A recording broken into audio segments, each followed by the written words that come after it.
What's going on, everybody? Welcome to an early edition of the Wrestling Junkies podcast. I am Eric, Mr. Cincinnati Robinson. As always, I am joined by the podcast dad himself, Chris Hoops. Choops, how we doing, buddy? Happy Thursday.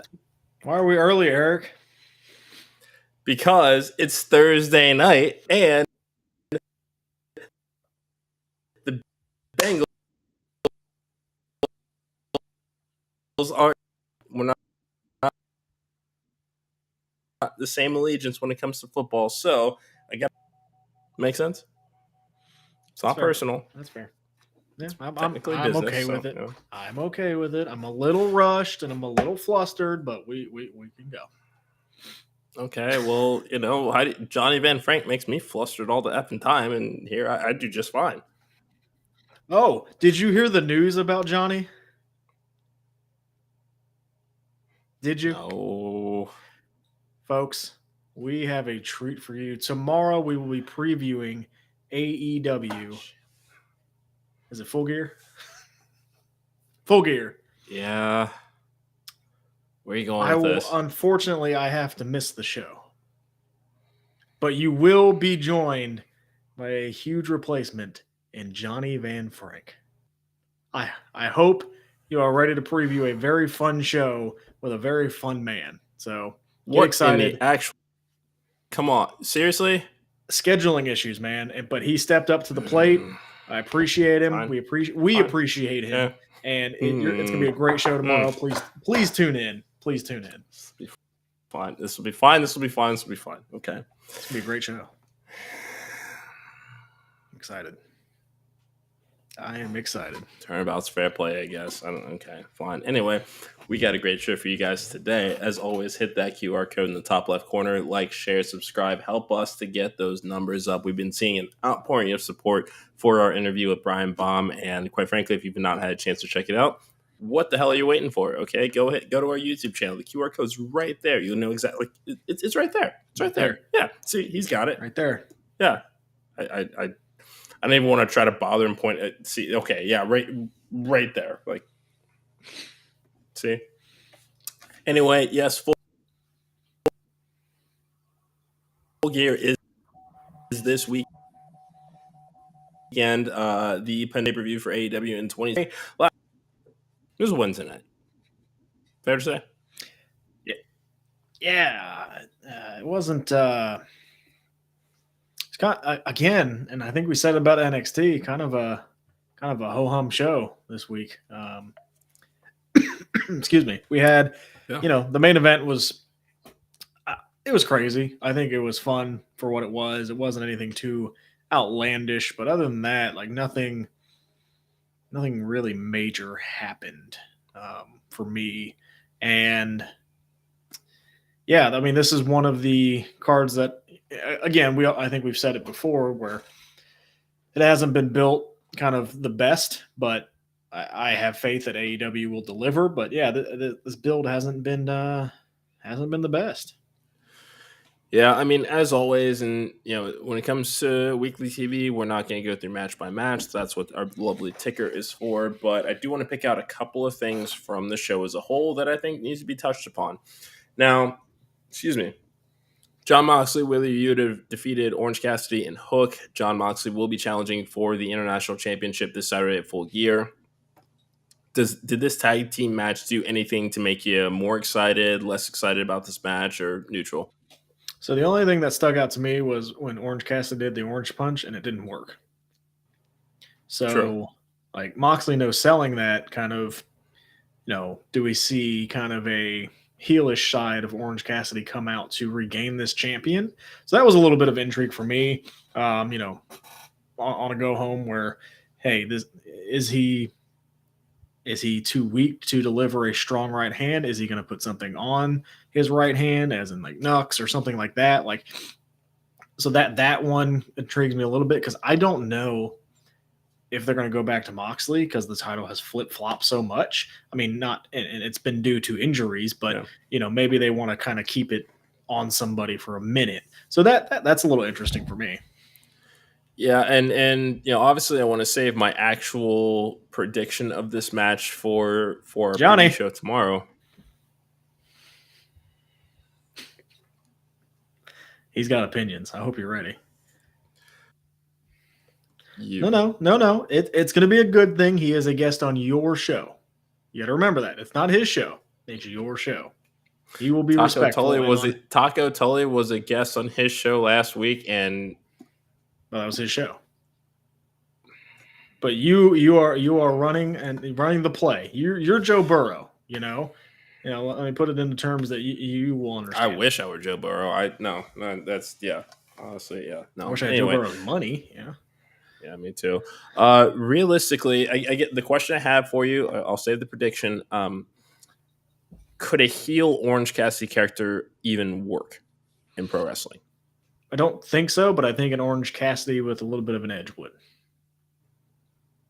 Okay, that's fair. That's fair. I mean, yeah, because you're kind of alluding to Orange Punch doesn't work. What will he resort to in order to retain the title? And usually, once we see something dastardly like that, it becomes a whole thing. And then also the fact that when it comes to Blackpool Combat Club, everybody's kind of muddled about like what they do and what their role is. I mean, we've seen Claudio and Wheeler Yuta save the day in some circumstances over the last couple of weeks as well. So it's just, yeah, okay, that's fair. I can live with that. I think that I would also think Orange Cassidy with an edge is better than a just outright you hate Orange Cassidy, because who wants to put the energy into hating him? It's gonna be hard to do. It almost like an Eddie Guerrero, right? Like we know he's cheating, but we still love him. Yeah. Like he's a lovable cheater kind of thing. I think that would be the direction that I would go if I was to put this edge on him, kind of thing. Fair. Okay. Yeah, I mean, like I said, this was a ho hum go home show. I don't think that we want to get through everything on this card.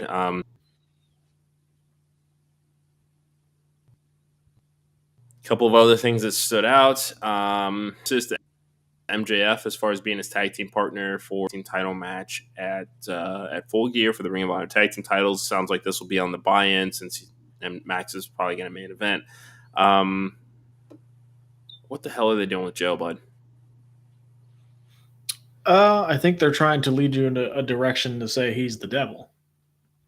I think that's what they're trying to do, but I don't think he is. Yeah.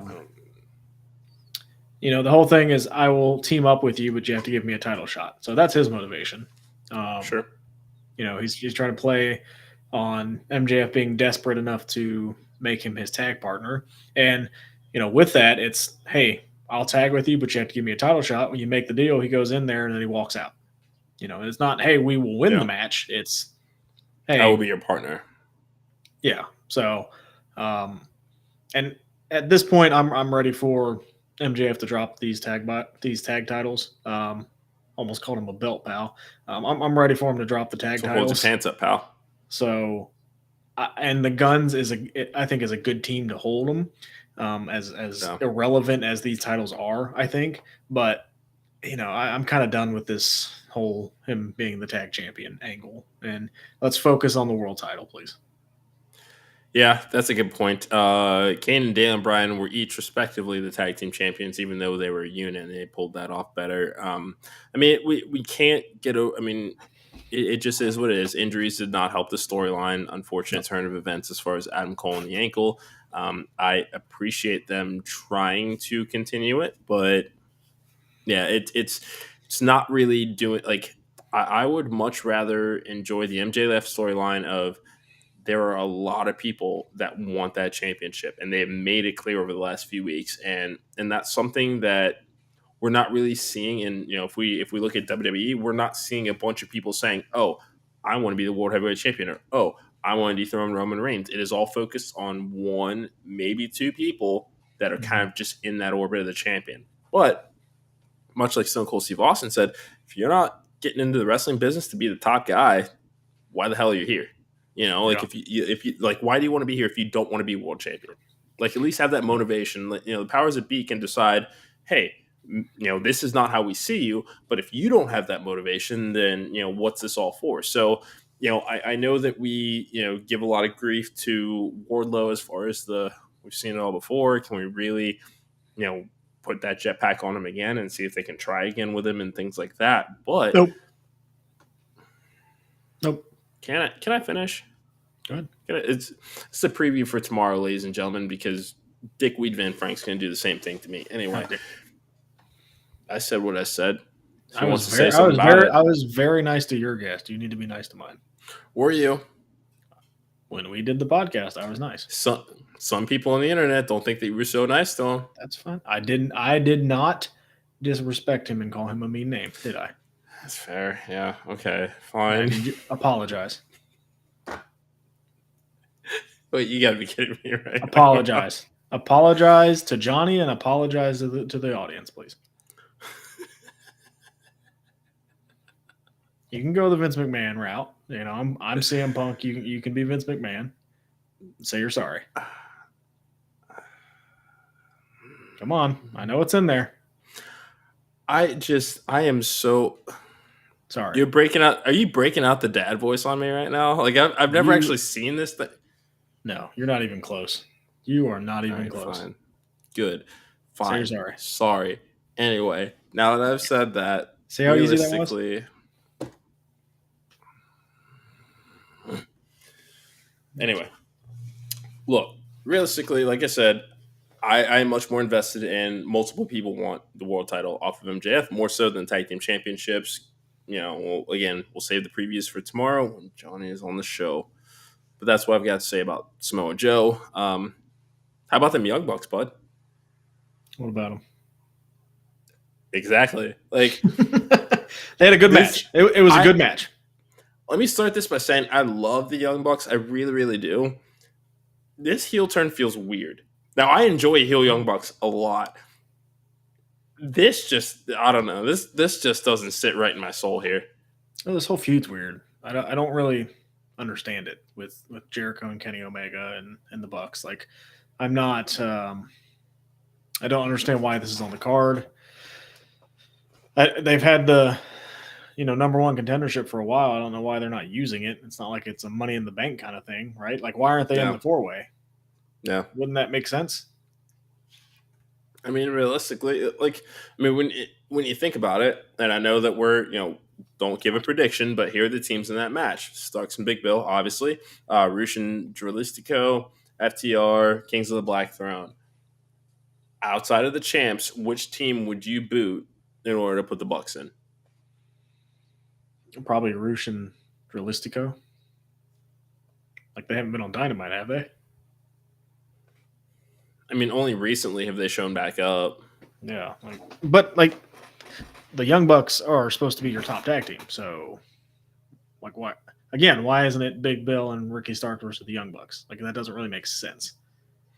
I don't know why Ricky Starks and Big Bill are the tag team champions in the first freaking place. So, I don't know either. But yeah, I mean, look, the match was good last night. I liked the match.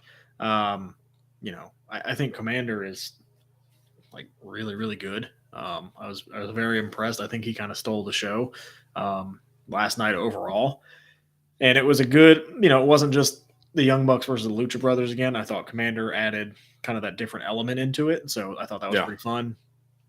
But yeah, I'm not totally sure what the direction is. I guess we'll have to wait and see. Does this lead to a Kenny Omega heel turn? Is Jericho going to turn on him? Are the Young Bucks going to join the Don Callis family? I don't know. Is that something that we even want to see? So, not really. I'm not sure. Yeah, I mean, like I said, it just feels off this time. I love heel Young Bucks. I really, really do. But this just seems like it went from Matt being grumpy and bitter about the fact that Kenny Omega and Chris Jericho have forged this new blossoming friendship and kind of that unlikely alliance sort of thing. And I can get that to a degree, but we went from him being like, okay, well, our friend left us. I don't know where we fit in anymore, even though they're EVPs of the company, to, hey, I'm just going to kick Penta and Commander in the balls. And that's how we're going to win this match. Yeah. Again, I'm not 100% sure. I'm sure the match will be fine at the pay-per-view, but it's not like I'm looking forward to that one a lot. Yeah, a shark was jumped in order to make this match happen. But this main event, let's talk about it because Look, I know what you're gonna say. You didn't like it. It's not your cup of tea. wasn't If you it read was the stuff fine. online, the people who played this game thought it was amazing. And even though Okay, you and I great. have not played this game, Don't even know what it looks like. like that's good on AEW though. Like if you look at Sure. it from a business standpoint, like people that really like this game really enjoyed this. Maybe they made some new fans out of this just from seeing Yeah. this homage to this awesome quote unquote game. There was a lot of like Easter eggs in there apparently with stuff in the game. So like it was a good integration. It's probably one of the best kind of sponsorship matches we've probably seen, I would say. I Mm, mean, the ones that are on the top of my head, the blackout match, which wasn't good, the are we zombie talking match. just AEW? Or are we No, talking across like the last couple of years across both yeah, companies? let's talk the last couple of Okay. years. Like the zombie match Okay. wasn't great at No. all. Oh God, no. The Texas Chainsaw match wasn't very good. Like the Slim Jim Battle Royal, but that's more of like a corporate sponsor kind of thing. Yeah. Um, I think this worked for what it was. It wasn't too campy. It wasn't super. I mean, it was overbooked, but it wasn't like super duper overbooked like some of the other ones have. And I thought it was fine for what it was. I don't get the references. You don't get the references, but Yeah. those who do thoroughly enjoyed what they saw. So overall, I think it's a success. Did Paul White need to be in the match? Did Brian Cage need to be in the match? Probably not. I think they could have just done the 6-man and it would have been fine. But they wanted to get that spot with Hobbs. So Yeah, I mean, and hindsight being 2020, because we all kind of were just like, "Why the hell is Paul White in this match?" Like that was a lot of that reaction. But it was only after a post from Sean Ross Sapp that had me kind of get the gears turning. There were a lot of big men that put Giant over 30 plus years ago, so he got yeah. to return the favor in a really cool way. That was really all they needed him for, was that spot in that match to make Hobbs look good, because he's got wins over Jericho, and he's been able to lift up Paul White. So Yeah, that's but kind did he of what need to there's. do it on a car? Like that spot was concerning. The thud that he hit on that car and then fell on the concrete, like the man's had a hip replacement. Like, I just didn't think it needed to happen on a car. Like, and then he just disappeared. Yeah. He was gone for the rest of the match. I mean, that's I sent and you that's that fine. meme. I mean, if and it was yeah, hilarious. But like, is he okay? and I'm sure that he's fine. Okay, I'm sure that he's fine. It's it is what it is.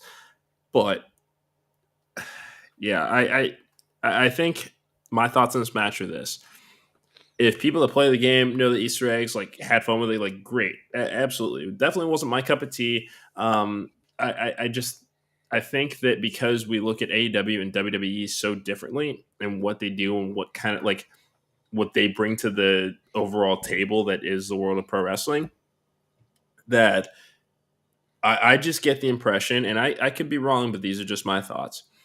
People that went ape shit over that match last night probably shit on what the Viking Raiders and the New Day did. Mm-hmm. That's what bothers me. Is that there's probably like, and I'm not pointing fingers. I'm not saying like I because I don't know. I'm just saying, I'm just guessing that that's likely what it is, because AEW fans generally don't necessarily want a whole lot of sports entertainment in their wrestling, which is fine. But that's what this was last night. This was sports entertainment. Yep. And At look, its finest.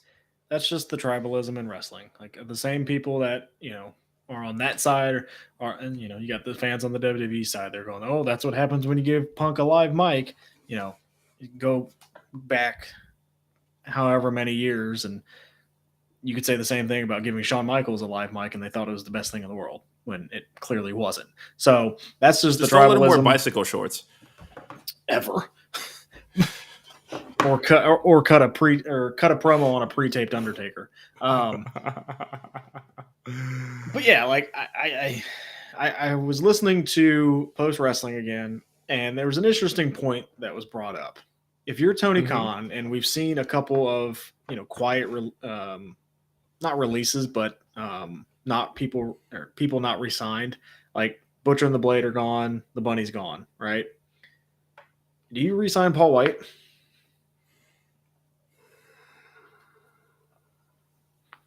Like, what value does a Paul White Do add I right now? Are you asking, do I You're personally, Tony. or You're would Tony Tony? Khan. You're Tony Khan. Okay. Are you re-signing Paul White?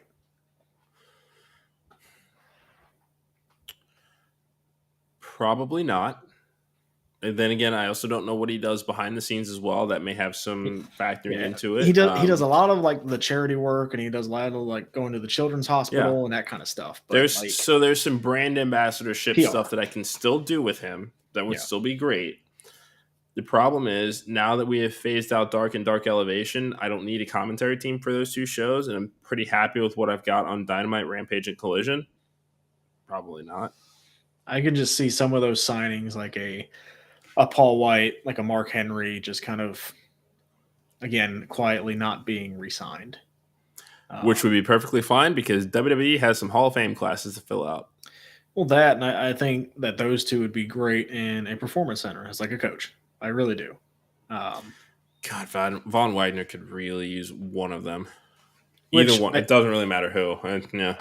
And, you know, they got to go out and do something different for the first time in 20 plus years. They got to go out and, you know, have freedom, quote unquote. But now that WWE's under new management and, you know, maybe a better place to work, that could be something to interest them.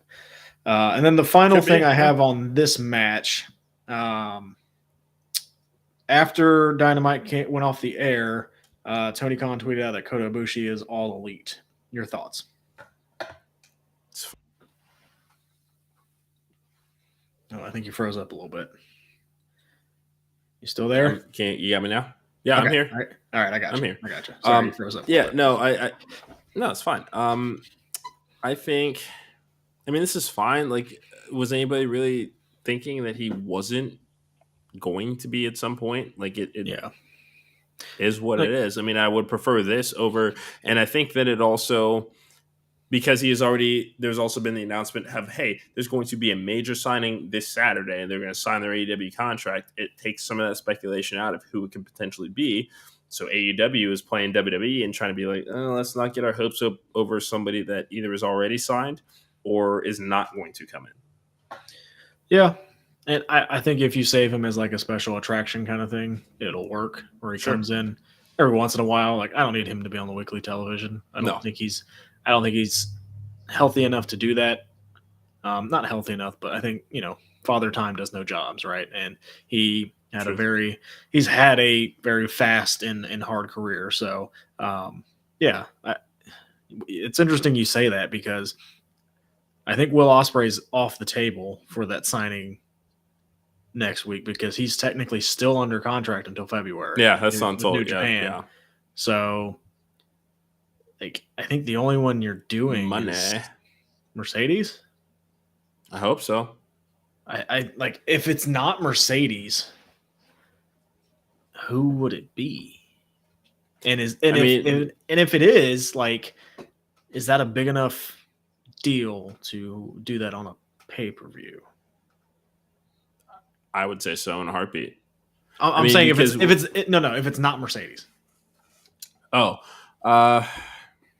if it's not Mercedes, this is a bold move. And I mean, you know, and I think that I'm going to do my best to be optimistic here, to hope that it is her or somebody, you know, in that same caliber of wrestler, regardless of gender, because I have already said on the show within the last week and a half, I am really tired of Tony Khan's special announcements. Like, I don't need them every week. And that was kind of where we were getting at to a point. I love what he's doing with this company, but not everything needs to be a, hey, everybody.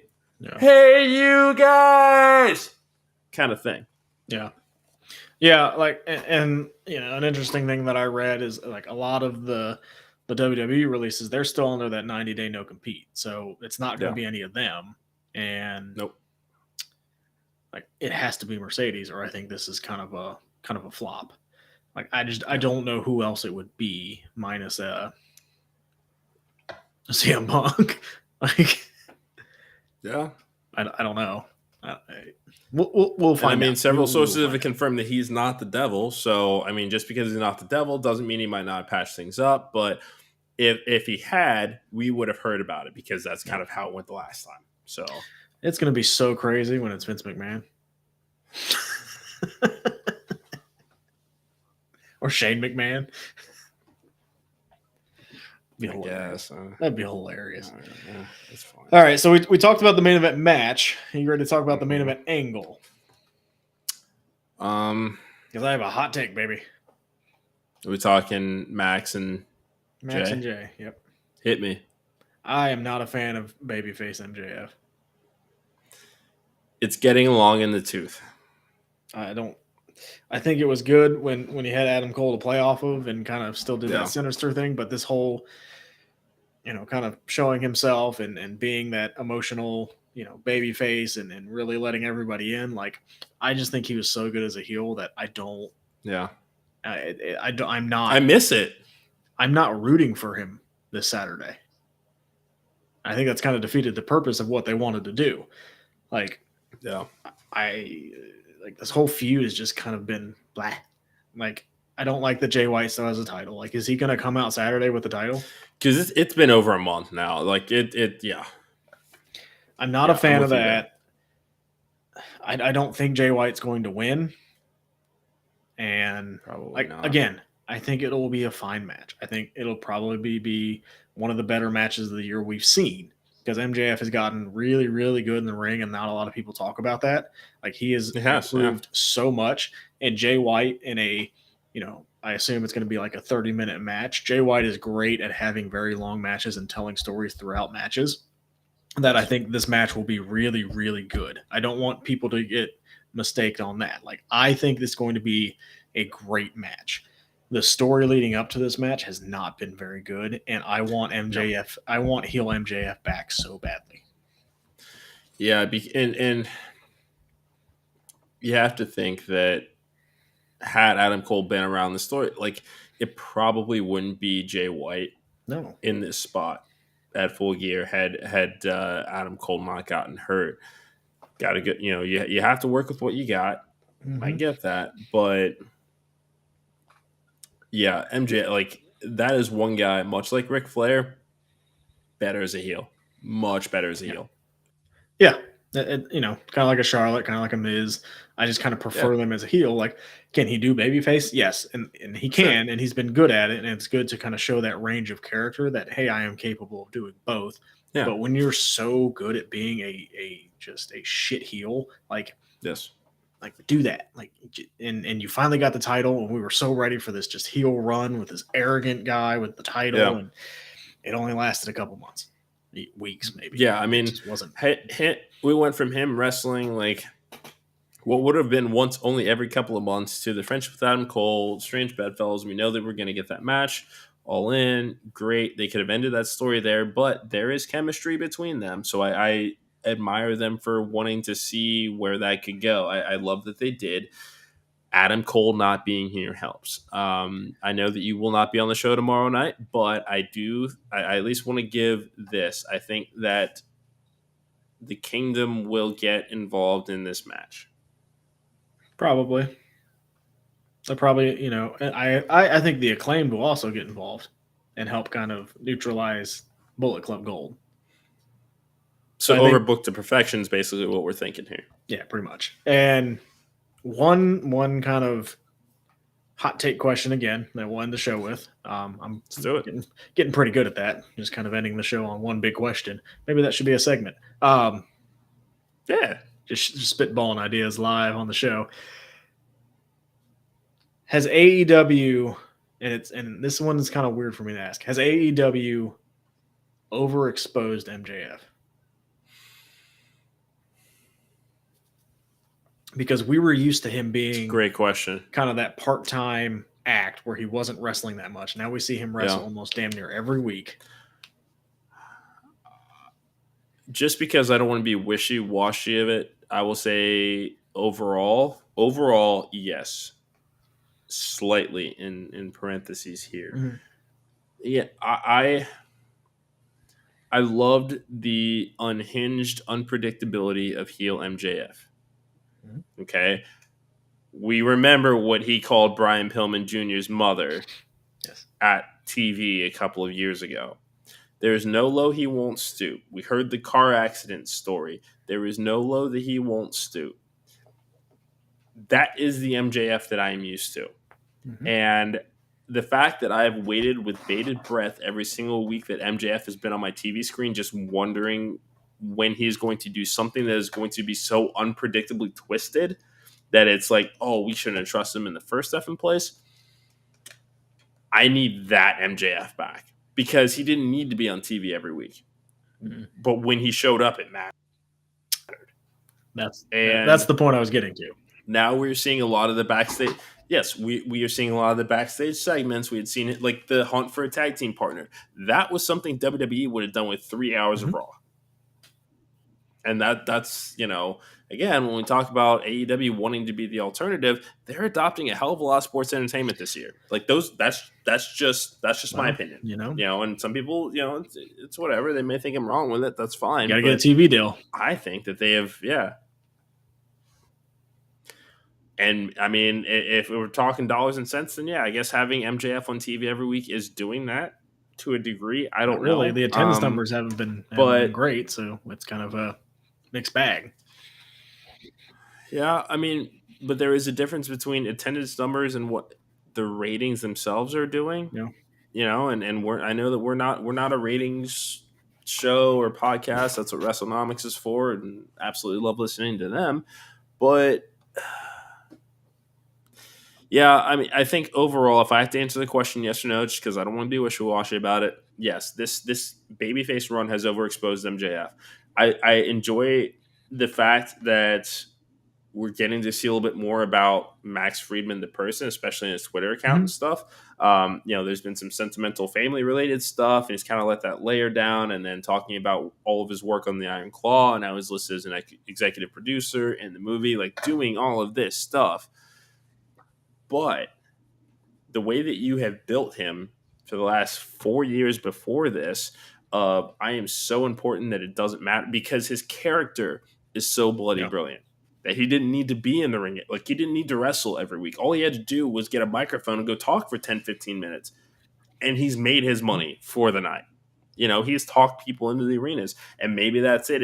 There's been a lot more wrestling and a lot less talking. He's not talking people into the buildings anymore. Yeah. No, that's why I posed the question, because I wanted to hear what you were going to say. Great answer.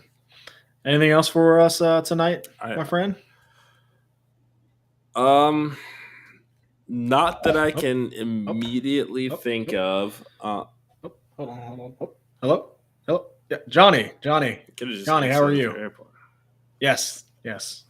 Yeah, we have you all booked for tomorrow. Yes, Eric is very excited. Eric, what time should Johnny be on the show tomorrow? Just so he knows. You can. I don't know what time. I'm not. You're the scheduling guy. We started early today, so. How often do we start 6 early? o'clock? Is that 6 o'clock good? All right, Johnny, it's going to be 6 o'clock. That will be the preview show with Eric. Yes. Swear to God, he better come correct, or if No, you don't need to prepare anything. You get on here and you vamp. Just perfect. Yes. All right, Johnny. Yep. We will see you tomorrow. All right. I appreciate you helping us out. Yep. Thank you, sir. Bye-bye. All right. Sorry about that.